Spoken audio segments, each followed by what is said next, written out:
May puti at itsurang bigas sa malayo, pero sa malapitan, iba ang itsura ng mga butil nito. Hindi ito bigas, kundi mais. Ito ang ibinebenta sa tindahang ito sa Zamboanga City. Makano ba yung presyo niya per kilo? 35. Tapos yung sa regular palay? Ito ngayon, 58 na ang kilo. Kaya naman si Marina, isa sa mga tumatangkilik ng corn rice, na bukod sa mas mura ay may iba pa raw benepisyo sa kalusugan. Sabi nila na ano daw yun sa diabetic, mas mabuti daw ito, mas mura siya ngayon. Dito sa turo-turong kainan sa Davao City, may hiwalay na kaldero na ang nilutong mais. Ayon sa may-ari, marami ang nagre-request ng mais na bigas na naglalaro sa 28 hanggang 40 pesos ang presyo.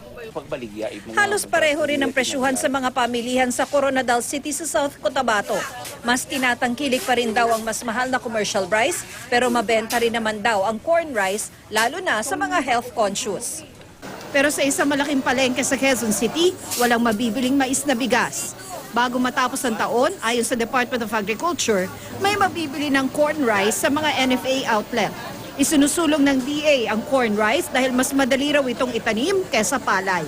Mas maganda rin daw sa kalusugan ng mais kesa bigas. Ang isang naging problema natin sa pagkain ng bigas, ng kanin, nagkakaroon ng diabetes yung ating mga tao. Sir, kayo personally nasubukan niyo na po? Yes. Ayon sa isang registered nutritionist dietitian, low glycemic index food ang mais. Once kinain natin yung corn rice, madadigest o matutunaw sa ating katawan at magiging glucose.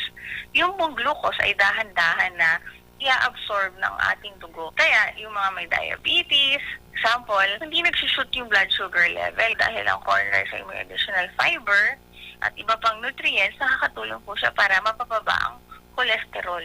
Maganda rin daw ito sa mga nagdidieta. Kung gustong sumubok ng corn rice, sabi ni Piñol, pwedeng sundin ang 50-50 formula o magkasindaming mais na bigas at palay na bigas. Pwede rin daw gawing 60-40 o 75-25 ang hati kung saan mas marami ang palay na bigas. Niluluto raw ito gaya ng karaniwang bigas. Pero dapat kumukulo na ang tubig bago ilagay ang corn rice. Papantayin mo ngayon siya. Kasi pag pinabayaan mo rin na ganyan, yung gilid, luto, yung naka-umbok na yan, hilaw siya. Ite-taste test na natin yung ating corn rice.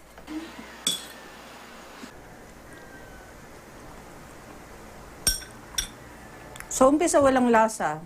Parang kumakain ka lang ng white rice. Pero, habang tumatagal, nagkakaroon na nung aftertaste ng mais. Okay naman.